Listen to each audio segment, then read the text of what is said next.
Hello hi अस्सलाम वालेकुम जी। हम FM 90 न्यूज़ देखने वालों को बहुत शुक्रिया। मैं आज आपको विज़िट करवाने आया हूँ फैसलाबाद में, एक ऐसे स्पॉट पर, एक ऐसी जगह पर जहाँ पर आपने अक्सर अपने मोहल्ले में, अपने अजीज़ों अकारब में देखा होगा कि कुछ बच्चे जो हैं बाय बर्थ या बाद में किसी भी वजह से जो है उनका शॉर्ट लेग का कोई इशू होता है, टेढ़े पाँव होते हैं, टेढ़ी टांगें हुई होती हैं, तो उन बच्चों का ट्रीटमेंट किया जाता है। और एक जिसे आप कह सकते हैं कि बहुत ही दर्द दिल रखने वाली डॉक्टर साहिबा, उनका आज एक ये खूबसूरत सा क्लिनिक में आपको विज़िट करवाने जा रहा हूँ। और साथ ही साथ में आपको बता ही देता हूँ, अगर मेरे कैमरा पर्सन आपको दिखा सके तो फ़र्क फाउंडेशन के नाम से इनका ये अदारा भी फैसलाबाद में वर्किंग कर रहा है। तो आइए आपको आज इस खूबसूरत से अदारे में विज़िट करवाते हैं ताकि आप भी जान सकें कि यहाँ पे किस तरह के पेशेंट्स आते हैं, किस तरह के बच्चे आते हैं और वो क्या उम्मीद लेकर आते हैं और उनका ट्रीटमेंट कैसे किया जाता है, यहाँ पे क्या क्या किया जाता है, ये सारे का सारा आपको एक लुक देते हैं।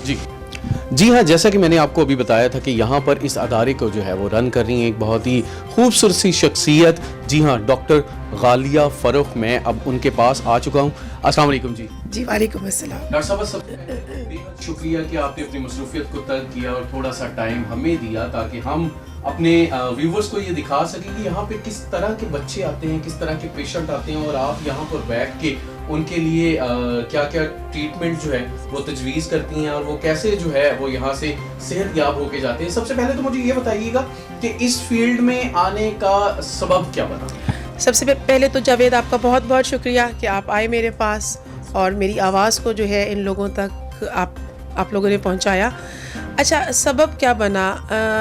मैं आज आपको एक बात बताऊं कि जो मुझे अपनी पहली याद है ना, जब बचपन में मैं सोचती थी कि मैंने ईदी बनना है। मुझे ईदी साहब बहुत पसंद है, इवन दो के अभी तक मैं उनको एडमायर करती हूँ।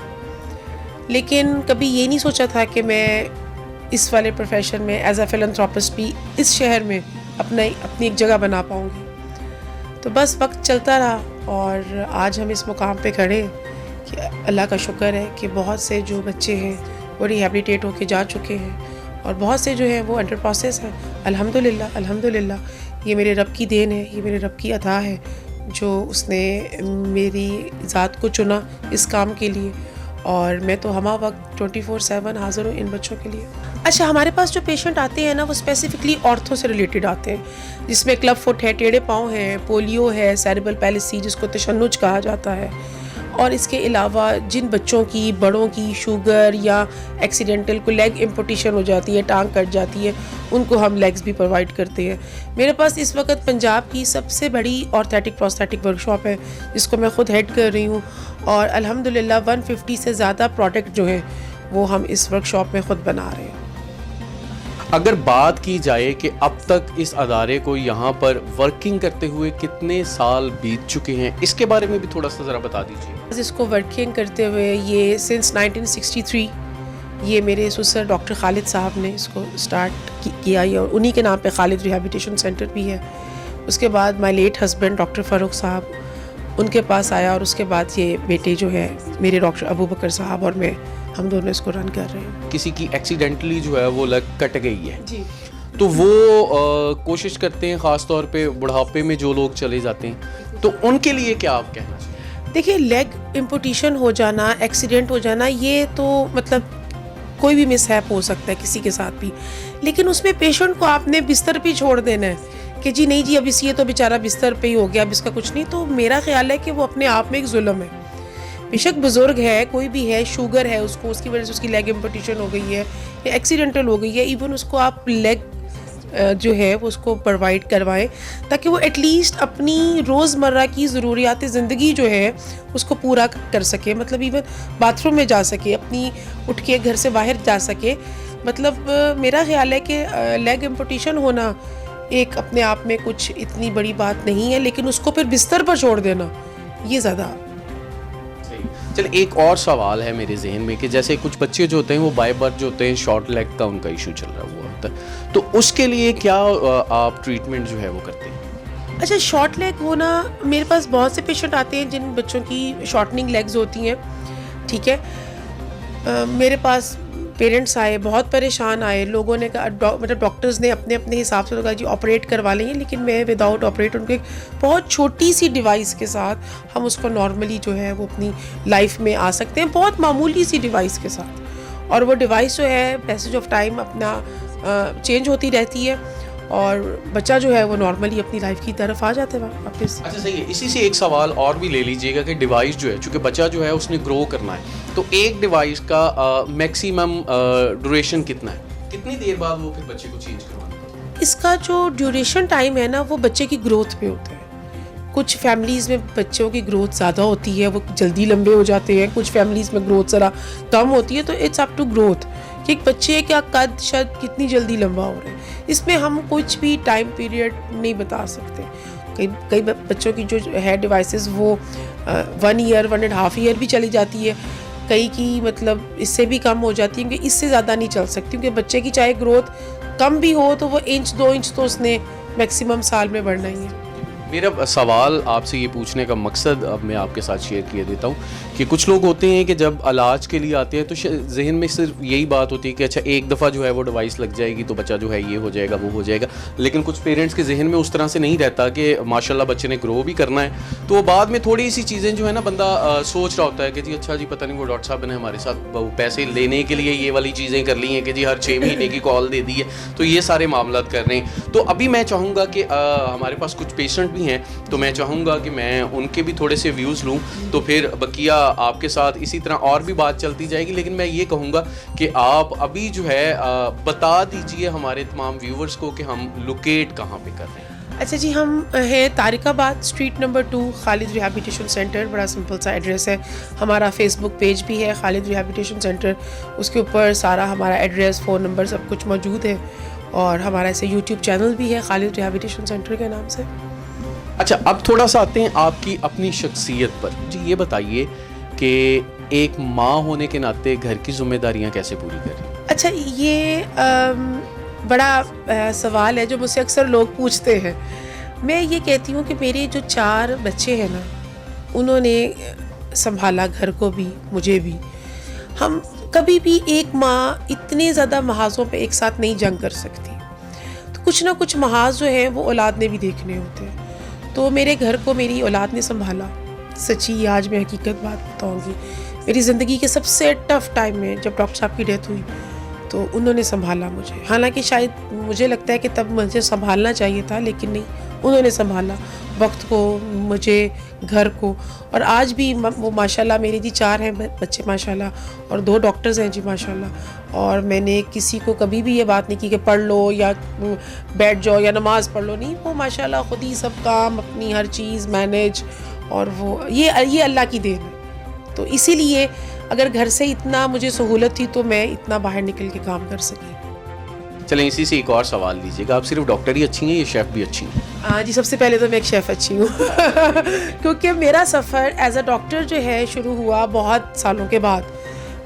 पहले मैं as a chef, as a house wife घर में मैंने मेरा ख्याल है अप्रॉक्सीमेटली 12 साल घर में रही, और एज़ अ शेफ़ खाने शाने बनाना और देसी खाने बनाना, ख़ास करके निहारी, बिरयानी, ये वो सब कुछ बनाना, मैं एक बहुत अच्छी शेफ़ हूँ। मैं अपने आप को पहले एक अच्छी शेफ़ कहूँगी। चलें जी, आपका बेहद शुक्रिया। अभी चूँकि मैं आपके क्लिनिक पे विज़िट करूँगा, आपके वर्कशॉप को, ताकि लोगों को मैं ये दिखा सकूँ कि यहाँ पर अगर इनके लिए डिवाइसेस तैयार की जाती हैं तो उनका तरीक़ेकार क्या होता है और ये सारी चीज़ें। आइए अब आपको व्यू देते हैं एक इस खूबसूरत से अदारे का, इस क्लिनिक के वर्कशॉप का।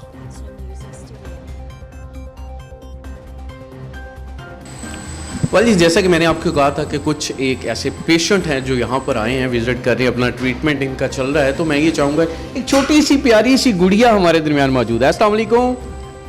वालेकुम सलाम। नाम क्या है इस छोटी सी गुड़िया का? ज़ैनब। ज़ैनब, आपकी चोट यहाँ पे लगी हुई है, तो ये वाली पट्टी जो है किसने की है? डॉक्टर ने। डॉक्टर कौन सी हैं? डॉक्टर अम्मा इसी तरह सारे बच्चे जो है वो करें। डॉक्टर साहब बताइएगा कि इस बच्ची का असल में प्रॉब्लम क्या है और इनका ट्रीटमेंट क्या है? ये जो पेशेंट है हमारा क्लब फुट का पेशेंट है, तो अल्हम्दुलिल्लाह इसको ये मेरे ख्याल 4th या 5th प्लास्टर है, और माशाल्लाह इसकी पोजीशन जो है आप देख रहे हैं कि बहुत हद तक कंट्रोल्ड हो गई है, और अल्लाह खैर करे 102 प्लास्टर में इंशाल्लाह इसका पाँव बिल्कुल सीधा होगा और ये नॉर्मल लाइफ की तरफ गामजन होगी इंशाल्लाह। जी हाँ, हमारे देखने वालों के साथ साथ मेरी भी ये दुआ है कि अल्लाह पाक इस बच्ची को जल्दी जल्दी जो है अपने पाँव पे खड़ा करे और ये इसी तरह फिर जो है ना वो सारा दिन गलियों में घूमेगी, बाकी बच्चों की तरह जो है वो एक्टिव रहेगी। ऐसा ही है ना? सर आपका नाम जी? ज़फ़रुल्लाह जी। ज़फ़रुल्लाह साहिब, आप इस बच्ची के? मैं वालिद हूँ। आप वालिद हैं। आपको कब पता चला था कि बच्ची के साथ ये प्रॉब्लम चल रही है और फिर यहाँ पर आने का आपको किसने मशवरा दिया? ये बचपन में भी इसको प्रॉब्लम थी। पहले मेरा भांजा था, उसका पाँव इधर से ठीक करवाया था मैंने। अच्छा, ठीक है। तो फिर पहले डॉक्टरों के पास गए, मसला नहीं बना, फिर हम इधर ले आया, पता था हमें भी ये काम इधर ठीक होता है। डॉक्टर साहब ज़्यादा पैसे तो नहीं लेती हैं आप? नहीं, बहुत नॉर्मल पैसे। जी हाँ, बिल्कुल। वर्कशॉप में चूँकि मैं और डॉक्टर साहब खुद इस वक्त मौजूद हूँ, तो यहाँ पर हमारे कुछ खूबसूरत से चेहरे जो हैं वो अपनी वर्किंग कर रहे हैं। अस्सलाम वालेकुम जी। सर अपना नाम बता दीजिए। मोहम्मद वकील। मोहम्मद वकील साहब। वकील साहब, आप माशाल्लाह लोगों के लिए यहाँ पे आसानियाँ पैदा कर रहे हैं। आपकी वैसे अगर मैं वैसे जनरल पूछना चाहूँ तो आपकी ड्यूटी में क्या क्या आता है? आप क्या क्या चीज़ें रेडी कर रहे होते हैं? हमें ब्रेसिस और लेग दोनों चीज़ें बनाते हैं। ठीक है। हाँ जी, मेरी ड्यूटी में यही है, ब्रेसिस और लेग। बाकी शूज़ मेकर हमारे दूसरे भाई हैं, फिटिंग में उनकी सबकी मैं ही करता हूँ फिटिंग। 40 पेशेंट भी आए तो हमारी 40 कस्टमाइजेशन होंगी। ये नहीं कि लिखवा बना के रखती हैं और वो कोई भी आके लगा रहा है। हर पेशेंट की कस्टमाइज होती है, उसके अपने प्रेशर पॉइंट्स होते हैं, उसकी अपनी फिटिंग होती है और फिर एक पेशेंट की इस डिवाइस की फिटिंग के लिए हमें 2 से 2.5 घंटे चाहिए होते हैं और उसमें 3 लोग जो है हम लोग यहाँ पर बाउंड होते हैं उसमें। मतलब ये नहीं है कि बस आई और लगाई और उसको भेज दिया, हमें फिटिंग के लिए 2 से 2.5 घंटे चाहिए होते हैं। आपका नाम? मोहम्मद हनीफ। मोहम्मद हनीफ साहब, आप मुझे ये बताइएगा कि जैसे ये आप अभी एक तैयार कर रहे हैं, ये सारी चीज़ तैयार होने के बाद मेरा ख्याल है कि आपके पास मरहला आता है कि आपने उनके लिए अगर वो शूज़ का कोई मामला है तो उन सारी चीज़ों को आप मैनेज करते हैं? जी सही है। तो आपको ये काम करते हुए कितने साल गुजर गए? यहाँ पर मुझे 12 साल हो गए। 12 साल हो जी। चले, बहुत शुक्रिया जी। जी हाँ, इसी तरह आपको मैं दोबारा से एक चीज़ बताना चाहूँगा कि अगर आपको ऐसा लगता है या आप ये समझते हैं कि आपकी गली में, आपके मोहल्ले में, आपके रिश्तेदारों में अगर कोई ऐसा बच्चा, मर्द, खातून, जवान कोई भी है जिसको इन तमाम इश्यूज़ में से कोई एक प्रॉब्लम है, तो आप बग़ैर किसी देर के जो है वो इस खूबसूरत से अदारे को विज़िट कीजिए।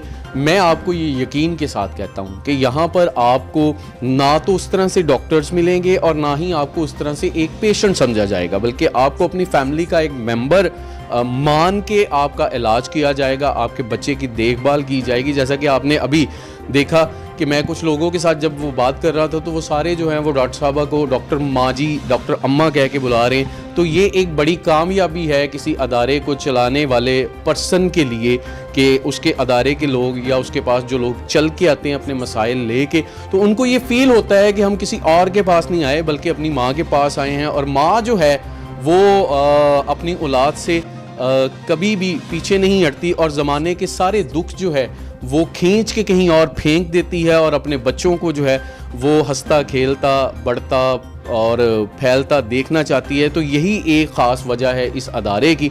तो मैं आप लोगों को ये भी साथ साथ कहना चाहूँगा कि हमारे वीडियो के डिस्क्रिप्शन में इस अदारे के कुछ लिंक्स होंगे जिनको जाके आपने लाजमी क्लिक करना है, उनको विज़िट करना है और अपने कमेंट्स भी उन पर बहुत ज़्यादा देने हैं। बहुत शुक्रिया। अल्लाह हाफ़िज़।